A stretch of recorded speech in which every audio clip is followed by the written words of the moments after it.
We all know the two blockbuster deals the Oklahoma City Thunder made this summer to upgrade their roster. All-stars Paul George and Carmelo Anthony joined the reigning MVP to make a run at the top of the Western Conference. Thunder, feel the thunder, lightning and the thunder, thunder, feel the thunder, lightning and the thunder, thunder. Interestingly, both the Knicks and Pacers are shocking everyone, and they both have a better record than the Thunder, as Victor Oladipo and Domantas Sabonis have been able to shine and Kristaps Porzingis unleashed onto the world. If we're looking for answers to why OKC has struggled with this roster, we certainly can't look at the defense, which is ranked second in the league in defensive rating. With Paul George, Andre Robertson, and Steven Adams anchoring their defense, teams have been struggling under their ball pressure, pursuit, and shot contesting that has made them a team no one wants to run offense against. And I'd like to make sure Steven Adams gets more props for his defensive effort, as he helps cover for his teammates quite a bit and is as responsible for their overall rank as anyone else. No, this is all about their offense.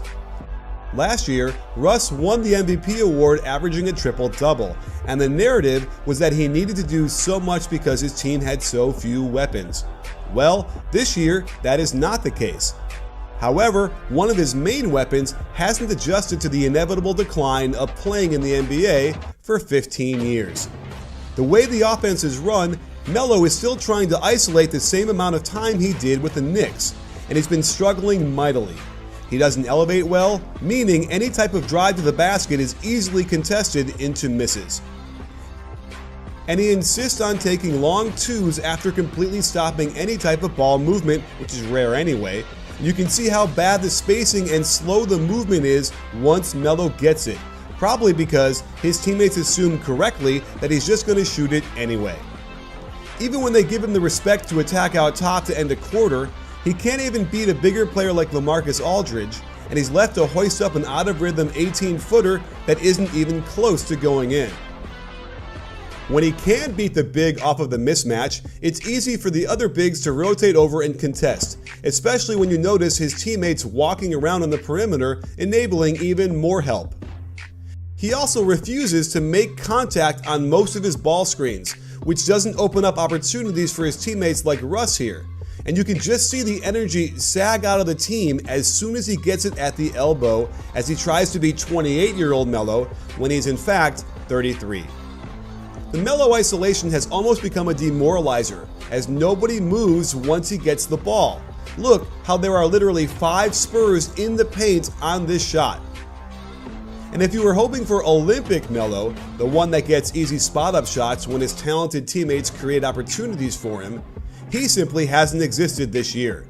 Either those shots are so tough and contested that nobody can make them consistently, or you can see he simply doesn't get good lift anymore out of his tired legs. He also has been hanging in the air before releasing the ball, something that you can do if you're getting way up in the air on your jump. But this is just flattening out his shot, and he's been terrible spotting up all year because of it. Paul George's game has also taken a big step backwards. Last year in Indiana, he was very efficient and was elite while running the pick and roll. Compare his ranking to this year, and it's crazy how far that has dropped. One big reason is that he's passing out of the pick and roll a lot more. Donovan has set up the offense so that Melo is on the weak side most of the time, and George could draw the defense and kick. But we've already shown how Melo has struggled, and it's killing Paul's numbers.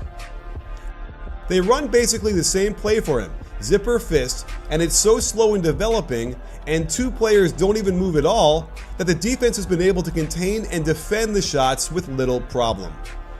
Another serious issue we'll get into in a minute is Westbrook's lack of movement. Here's a good example where he's literally picking at his butt, completely in the way of what could have been a good early attack for George. The offense dies, Russ's man can be an extra defender in the lane, and Melo tosses up an ugly contested brick. Of all the things I see with Westbrook's game, and mind you, he is a great player that can do great things with the basketball, I think the one thing that frustrates me the most is his lack of movement without the ball. It's fascinating to watch him bring the ball up the court time and again, make a pass to start the offense, and then simply back up or walk around in the same general area 30 feet from the hoop. I've studied NBA offenses for years and years now, and I can honestly tell you that there is just no offense drawn up by a coach that calls for the point guard to initiate with a pass and then stand around and wait for the pass back eventually. This does more to stall the offense than anything else, and it's unclear how this evolved. Russ has been doing this way before Coach Donovan took over the team, and in the era of pace and space, quick ball movement and attacking on the catch, where every other team gets their point guard sprinting to a new spot after initiating, these possessions continue to stand out. It's possible that subconsciously he discovered that by letting his man get in the way like this, the ball ultimately gets back into his hands where he then has to create something. No one knows what's in Russ's mind and why this is happening, but it's a very subtle thing that most people probably don't notice. And against good defenses, it will hurt their ability to get good shots. Now let's look at how the big three are doing together on the court. Their net rating is a decent plus 5.1, but compared to some other big threes, they're not getting enough bang for their buck. The Thunder are last in the league by a wide margin in passes per game, and you can see how there's just no flow with the offense. Every action is separate, and they're forced to wait for each other to get into position, and it just lets the defense be in better position to defend. There seems to be a general sense of confusion over what they want to run. Here, Adams looks like he wants to set a weak side screen, but then decides to set an inside ball screen, but that would send Russ back into the teeth of the defense. Russ is impatient and just isolates, and ends up ignoring both Melo and PG wide open for threes. The Andre Robertson effect is very real, and even though occasionally he finds ways to help them score, for the most part, he's left to wander around while a teammate isolates into a tough shot. Here, his man is a third defender as they really don't care what he does if they pass it to him, which is travel, no call, but then he throws it away anyway. It's just not Robertson though. You can see how his man can get very bold with his help, but Felton has not made them pay at all. Over the last 10 games, Felton is shooting 22% from 3. In fact, only Paul George has shot well in that span, and it seems like George should be spotting up a lot more since it's one of the few bright spots. This hawk play gets good movement and leverages Russ and Melo's gravity perfectly, and they need to run this even more. Another huge issue for the Thunder is their second half collapses. Look at their net rating by quarter, and you can see particularly in the third quarter, they can't handle the other team's adjustments. While their offense does rebound in the fourth quarter to acceptable levels, their defense collapses across the entire second half. We are now 30% of the way into the season, and currently the Thunder would not make the playoffs, which would be a complete disaster considering who they brought in this year. While there is still lots of time to figure things out, how much further can their offense improve? It's ranked 23rd right now. Can they get it to 15th? Is that enough? If they're in the same position now next month with the trade deadline looming, do they look to make a trade?